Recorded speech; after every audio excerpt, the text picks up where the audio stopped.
বুজুর্গ, আল্লাহর কেমন দয়া, এই বিষয়টাকে বোঝানোর জন্য জগৎ বিখ্যাত বুজুর্গ হযরত জুনায়েদ বাগদাদী রাহমাতুল্লাহি আলাইহি হাদিসের উদ্ধৃতি দিয়ে বলেন, কিয়ামতের ময়দানে আল্লাহ তাআলা একজন ব্যক্তিকে ডাকবেন।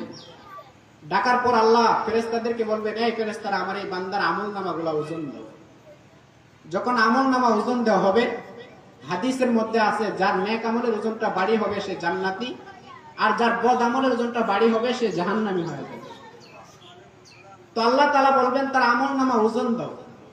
যখন বান্দার আমলনামাগুলো ওজন দেওয়া হবে, আমলনামা ওজন দেওয়ার ফলে ওই বান্দার নেক আমলের ওজনটা ভারী না হয় বদ আমলের ওজনটা ভারী হয়ে যাবে। ফলাফল দাঁড়াবে হাদিসের ভাষ্য মতে লোকটা জাহান্নামী। ফেরেশতারা ওই লোকটাকে জাহান্নামে নেওয়ার জন্য টানা হেঁচড়া শুরু করে দিবে। আল্লাহ বলবে, এই ফেরেশতারা থামো, কোথায় নিয়ে যাও আমার এই বান্দাকে? বলবে, আল্লাহ তার ফলাফল তো হয়েছে জাহান্নামী, তাকে জাহান্নামে নেওয়ার জন্য টানা হেঁচড়া করতেছি। আল্লাহ বলবে, তাকে জাহান্নামে নিও না, বরং তার আমলনামাগুলো আবার ওজন দাও। যখন বান্দার আমলনামাগুলো আবার ওজন দেওয়া হবে, এবারও বান্দার নেক আমলের ওজনটা ভারী না হয়, বদ আমলের ওজনটা ভারী হয়ে যাবে। এবারও ফলাফল দাঁড়াবে হাদিসের ভাষ্য মতে লোকটা জাহান্নামী। আবার ফেরেশতারা টানতে থাকবে জাহান্নামে নেওয়ার জন্য। আল্লাহ বলবে, এই ফেরেশতারা থামো, আবার আমার বান্দার আমলনামাগুলো ওজন দাও। যখন বান্দার আমলনামাগুলো ওজন দেওয়া হবে, তৃতীয়বারে আল্লাহ রাব্বুল আলামিন সাদা কাগজে পেছানো মোড়ানো একটা কিছু আল্লাহ তার নেক আমলের ওজনের মধ্যে রেখে দিবে, যার বদলতে তার বদ আমলের ওজনটা এবার আর ভারী না হয়, তার নেক আমলের ওজনটা কোটি গুণে ভারী হয়ে যাবে। সুবহানাল্লাহ। যখন বান্দার নেক আমলের ওজনটা ভারী হয়ে যাবে, আল্লাহ রাব্বুল আলামিন বলবেন, এই বান্দা এবার তো তোমার ফয়সালা হয়ে গেছে, তুমি জান্নাতের ফয়সালা হয়ে গেল, যাও বান্দা জান্নাতের দিকে চলে যাও।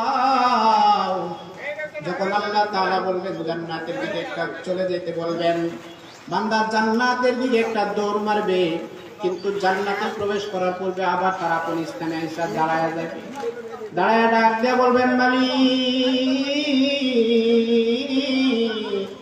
ইতিপূর্বে না বারবার আমার নেক আমলের ওজনটা হালকা হয়ে বদ আমলের ওজনটা ভারী হয়ে যাচ্ছিল, যার কারণে ফলাফল দাঁড়াচ্ছিল আমি জাহান্নামী হয়ে গেছিলাম।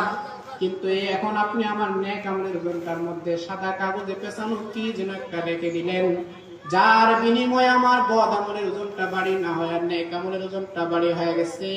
আপনি আমাকে জাহান্নাম থেকে মুক্তি দিয়া জান্নাতের মালিক বানায় দিলেন। ও আল্লাহ, আমি জানতে চাই কোন এমন আমলের কারণে আপনি আমাকে জাহান্নাম থেকে মুক্তি দিয়া জান্নাতের মালিক বানায় দিলেন। এই বিষয়টা যতক্ষণ পর্যন্ত আমি জানতে না পারবো, ততক্ষণ পর্যন্ত আমি জান্নাতে যাব না।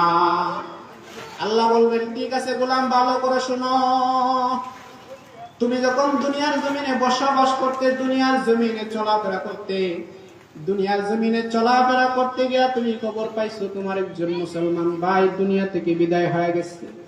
এই খবরটা তুমি পাওয়ার পর অন্তরের মধ্যে সমবেদনা নিয়ে, অন্তরের মধ্যে দুঃখ নিয়ে তুমি তোমার ওই মুসলমান ভাইয়ের জানাজার নামাজে আন্তরিকতার সাথে অংশগ্রহণ করলে। এদিকে হাদিসের মধ্যে নবী করিম সাল্লাল্লাহু আলাইহি ওয়াসাল্লাম বলেন, আমার কোন একটা উম্মত যদি তার অপর মুসলমান ভাইয়ের জানাজার নামাজে অংশগ্রহণ করে, আল্লাহ রাব্বুল আলামিন তার আমলনামার ভিতরে এক কেরাত সমপরিমাণ সওয়াব দান করে দেয়।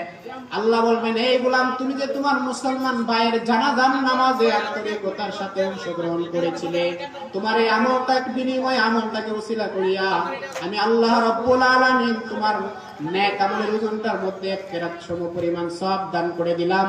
মুহাদ্দিসিনে কেরাম বলেন, এক কেরাত সমপরিমাণ মানে হলো এক উহুদ পাহাড় সমপরিমাণ। আল্লাহ বলেন, আমি আল্লাহ তোমার সেই এক উহুদ পাহাড় সমপরিমাণ সওয়াবকে কোটি গুণে বাড়ায় আমি আল্লাহ তোমার নেক আমলের ওজনটার মধ্যে রাখিয়া তোমার বদ আমলের ওজনটাকে হালকা বানায়া, নেক আমলের ওজনটাকে ভারী বানায়া জাহান্নাম থেকে মুক্তি দিয়ে আমি আল্লাহ জান্নাতের মালিক বানায়া দিলাম।